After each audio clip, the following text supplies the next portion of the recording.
कैसे हुई थी प्रभु श्री राम के भाइयों की मृत्यु। रावण वध के पश्चात प्रभु राम माता सीता और भाई लक्ष्मण सहित अयोध्या वापस आ गए। वापस आने के बाद कुछ दिनों तक प्रभु राम और माता सीता ने सुखपूर्वक जीवन व्यतीत किया, पर एक धोबी के कारण प्रभु राम को देवी सीता को त्यागना पड़ा। उसके बाद माता सीता फिर वन में जाकर महर्षि वाल्मीकि के आश्रम में रहने लगी, जहां उन्होंने 2 पुत्र लव और कुश को जन्म दिया। दोनों पुत्रों के बड़े होने के बाद माता सीता अयोध्या की राजसभा में श्री राम के सामने धरती में समा गईं। माता सीता के पाताल लोक जाने के बाद श्री राम उदास रहने लगे। उनके मन में विचार आने लगा कि अब मेरा भी समय पूरा हो गया है, मुझे भी अब ये मृत्यु लोक छोड़ देना चाहिए। ब्रह्मा की आज्ञा पाते ही कालदेव अयोध्या श्री राम के पास पहुँचे। उस समय प्रभु राम लक्ष्मण के साथ किसी विषय पर बात कर रहे थे।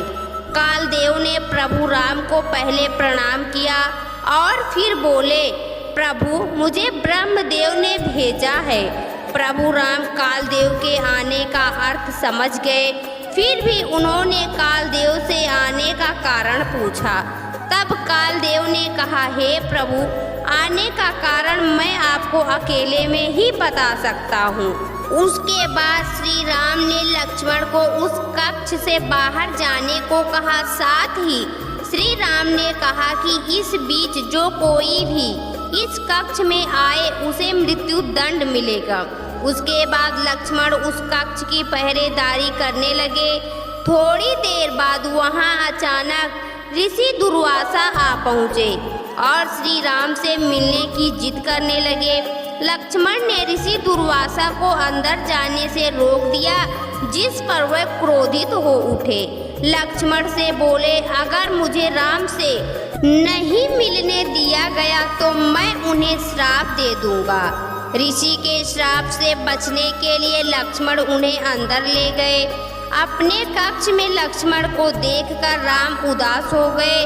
वो जानते थे कि ना चाहते हुए भी उन्हें अब अपने सबसे प्रिय भाई लक्ष्मण को मृत्यु दंड देना पड़ेगा। उसके बाद श्री राम ने लक्ष्मण को देश निकाला दे दिया। उस समय देश निकाला मृत्यु दंड से भी बड़ी सजा मानी जाती थी। लक्ष्मण ने अपने भ्राता के वचन को निभाने के लिए राज्य से बाहर जाने के बजाय सरयू नदी में जल समाधि ले ली। लक्ष्मण की मृत्यु से दुखी प्रभु श्री राम भी जल समाधि लेने का निर्णय ले लिया। अपने बड़े भाई के इस निर्णय का पता जब भरत और शत्रुघ्न को लगा, वह दोनों ने श्री राम को बैकुंठ धाम न जाने की बहुत विनती की, लेकिन जब श्री राम नहीं माने तो दोनों श्री राम के साथ साकेत धाम जाने की जिद पर अड़ गए। बहुत जिद करने पर राम ने दोनों की विनती स्वीकार कर ली। अगली सुबह श्री राम दोनों भाइयों और सुग्रीव सहित विभीषण के साथ सरयू तट पर पहुँचे और फिर जल समाधि ले ली। फिर कुछ देर बाद नदी के अंदर से भगवान विष्णु प्रकट हुए। उन्होंने अपने भक्तों को दर्शन दिए।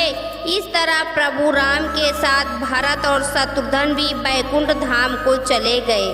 दोस्तों, आपको यह पौराणिक कथा कैसी लगी कमेंट बॉक्स में ज़रूर बताएं। वीडियो को लाइक करें, शेयर करें और हमारे चैनल को सब्सक्राइब करना ना भूलें। वीडियो देखने के लिए आपका बहुत बहुत धन्यवाद।